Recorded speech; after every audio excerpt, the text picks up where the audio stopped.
Acts 14:1-28 KJV. And it came to pass in Iconium, that they went both together into the synagogue of the Jews, and so spake, that a great multitude both of the Jews and also of the Greeks believed. But the unbelieving Jews stirred up the Gentiles, and made their minds evil affected against the brethren. Long time therefore abode they speaking boldly in the Lord, which gave testimony unto the word of his grace, and granted signs and wonders to be done by their hands. But the multitude of the city was divided, and part held with the Jews, and part with the apostles. And when there was an assault made both of the Gentiles and also of the Jews with their rulers, to use them despitefully, and to stone them, they were ware of it, and fled unto Lystra and Derbe, cities of Lycaonia, and unto the region that lieth round about, and there they preached the gospel. And there sat a certain man at Lystra, impotent in his feet, being a cripple from his mother's womb, who never had walked. The same heard Paul speak, who steadfastly beholding him, and perceiving that he had faith to be healed, said with a loud voice, Stand upright on thy feet. And he leaped and walked. And when the people saw what Paul had done, they lifted up their voices, saying in the speech of Lycaonia, The gods are come down to us in the likeness of men. And they called Barnabas Jupiter, and Paul Mercurius, because he was the chief speaker.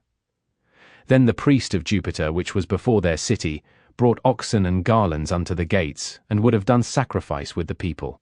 Which when the apostles Barnabas and Paul heard of, they rent their clothes, and ran in among the people, crying out and saying, Sirs, why do ye these things? We also are men of like passions with you, and preach unto you that ye should turn from these vanities unto the living God, which made heaven, and earth, and the sea, and all things that are therein, who in times past suffered all nations to walk in their own ways. Nevertheless he left not himself without witness, in that he did good, and gave us rain from heaven, and fruitful seasons, filling our hearts with food and gladness. And with these sayings scarce restrained they the people, that they had not done sacrifice unto them.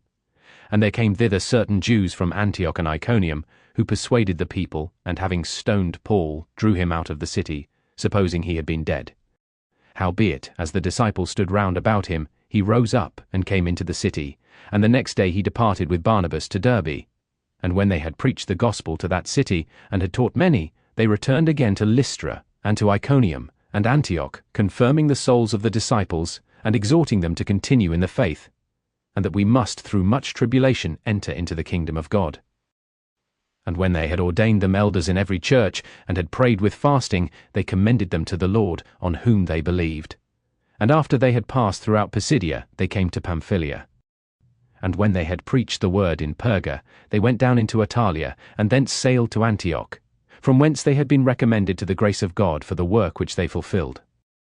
And when they were come, and had gathered the church together, they rehearsed all that God had done with them, and how he had opened the door of faith unto the Gentiles.